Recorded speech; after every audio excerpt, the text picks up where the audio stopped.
Pada kesempatan siang hari ini, setelah kita menjalankan sholat duhur, kita akan membahas satu pembahasan yang cukup penting di dalam fikih sholat berjamaah, yaitu pembahasan tentang as-sufufu wa ahkamuha, bab tentang shaf dan hukum-hukum tentang shaf atau barisan dalam sholat berjamaah. Mengingat bahwa ketika kita sholat berjamaah, bukan hanya sekedar kita memperhatikan imam dan makmum dalam sholat tersebut, tapi ada satu anjuran yang umumnya hari ini banyak dilupakan oleh kaum muslimin, yaitu perintah Nabi Shallallahu Alaihi Wasallam untuk merapikan, merapatkan dan meluruskan shaf atau barisan ketika kita sholat berjamaah. Maka penting untuk kita pelajari, untuk kita mengenal kembali bagaimana panduan Nabi Shallallahu Alaihi Wasallam tentang menyusun shaf atau barisan dalam sholat berjamaah. Yang pertama tentang khairu sufufir rijal wan nisa, pembahasan tentang shaf atau barisan yang terbaik bagi makmum laki-laki dan makmum perempuan. Nabi Shallallahu Alaihi Wasallam bersabda, sebagaimana dalam hadis sahih yang diriwayatkan oleh Imam Muslim, Imam Abu Daud, Imam At-Tirmidzi dan yang lainnya, dari sahabat Abu Hurairah radhiyallahu anhu, Nabi Shallallahu Alaihi Wasallam bersabda, khairu sufufir rijal awwaluha wa syarruha akhiruha, wa khairu sufufin nisa akhiruha wa syarruha awwaluha. Sebaik-baik shaf bagi laki-laki adalah shaf yang terletak di paling depan. Wa syarruha akhiruha, dan shaf yang paling buruk bagi jamaah, bagi makmum laki-laki adalah shaf yang paling akhir. Wa khairu sufufin nisa, dan sebaik-baik shafnya wanita dalam salat berjamaah adalah akhiruha, yang paling akhir. Wa syarruha awwaluha, dan yang paling jelek adalah shaf yang pertama. Inilah panduan Nabi Shallallahu Alaihi Wasallam secara umum tentang shaf yang paling baik bagi jamaah laki-laki maupun jamaah perempuan. Adapun bagi laki-laki, shaf yang paling baik, yang paling afdal adalah shaf yang paling depan. Dalam salat berjamaah, tentu ketika kita menjalankannya sama-sama menunaikan salat berjamaah, tapi nilai pahalanya antara jamaah satu dengan jamaah yang lain berbeda-beda tingkatannya. Tentu jamaah atau makmum yang menempati shaf yang pertama lebih besar pahalanya dibandingkan dengan shaf yang kedua. Tentu shaf yang kedua lebih besar pahalanya dibandingkan dengan shaf yang ketiga, begitu pula seterusnya. Maka Nabi SAW menyampaikan sebaik-baik shaf bagi laki-laki dalam salat berjamaah adalah yang paling depan. Adapun yang paling akhir adalah shaf yang paling buruk. Sebaliknya bagi ibu-ibu, bagi makmum wanita, shaf yang paling baik adalah yang paling akhir, dan shaf yang paling buruk adalah shaf yang paling depan. Hanya saja kemudian para ahli ilmu membuat penjelasan atau menyampaikan penjelasannya, kapankah shaf bagi wanita yang paling baik adalah yang paling akhir dan yang paling buruk adalah yang paling depan.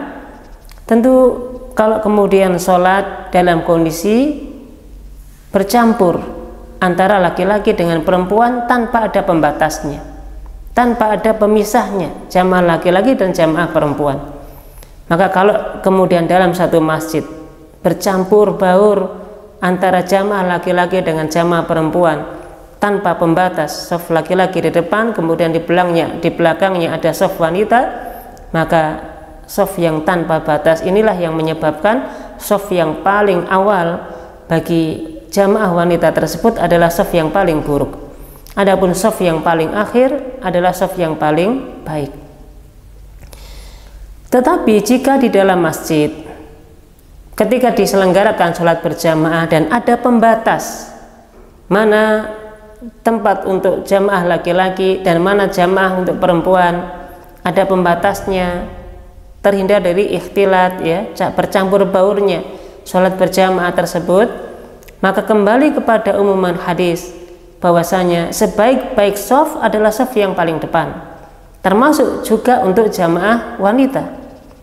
Maka kalau ada masjid, kemudian di dalam sholat berjamaahnya ada pembatas, ada sekat dindingnya, mungkin ini jamaah laki-laki, belakangnya ada pembatasnya, kemudian jamaah perempuan, maka tentu kalau ada pembatasnya seperti ini, tentu shaf yang pertama bagi ibu-ibu lebih afdal, lebih utama dibandingkan dengan shaf yang terakhir.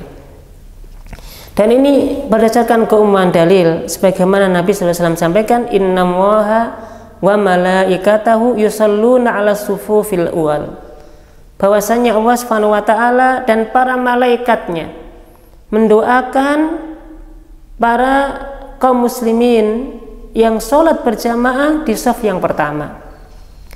Dan ini menunjukkan dalil umum, siapapun itu orangnya, baik laki-laki maupun perempuan, ketika dia sholat berjamaah kemudian mengambil shaf yang paling depan, maka hakikatnya dia didoakan oleh Allah Subhanahu wa taala, didoakan oleh para malaikatnya. Dan ini menunjukkan akan keutamaan shaf yang pertama di dalam sholat berjamaah, baik untuk laki-laki maupun perempuan.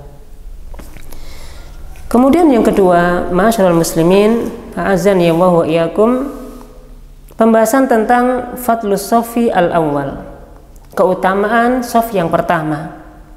Sebagaimana yang Nabi sampaikan dalam hadis riwayat Imam Al-Bukhari, Imam Muslim, hadis sahih dari sahabat Abu Hurairah radhiyallahu anhu, anan Nabiy sallallahu alaihi wasallam qala, bahwasanya Nabi bersabda, walau ya'lamuna ma fis shaffil muqaddam lastahamu, sekiranya mereka orang-orang yang sholat berjamaah itu mengetahui akan keutamaan shaf yang pertama, lastahamu, sungguh mereka akan mengundinya. Di dalam hadis yang lain Nabi SAW juga menyampaikan, lau ya'lamuna ma fin nida wa fi shaffil awwal, sekiranya mereka mengetahui keutamaan adzan dan keutamaan shaf yang pertama, dan mereka hanya bisa mendapatinya dengan cara mengundi, lastahamu, maka mereka semuanya akan mengundinya. Sekiranya manusia mengetahui akan keutamaan yang besar di shaf yang pertama setiap kita mengerjakan sholat berjamaah di masjid, dan itu hanya didapati dengan cara berlomba-lomba dengan mengundi, siapa yang keluar namanya dia yang berhak untuk menempati shaf yang pertama. Saking besarnya keutamaan tersebut, mereka akan mengundinya.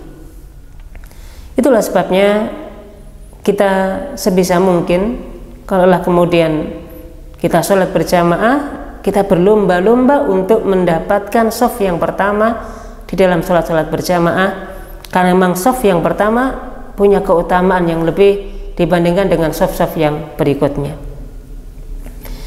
Kemudian berikutnya adalah fadlu mayaminis sufuf, keutamaan shaf bagian kanan, barisan dalam sholat yang sebelah kanan tentu lebih afdal dibandingkan dengan shaf yang ada di bagian kiri. Sebagaimana dalam sebuah riwayat hadis dari sahabat Al-Barra qala, kunna idza shallaina khalfan nabiy sallallahu alaihi wasallam ahbabna an nakuna an yaminihi.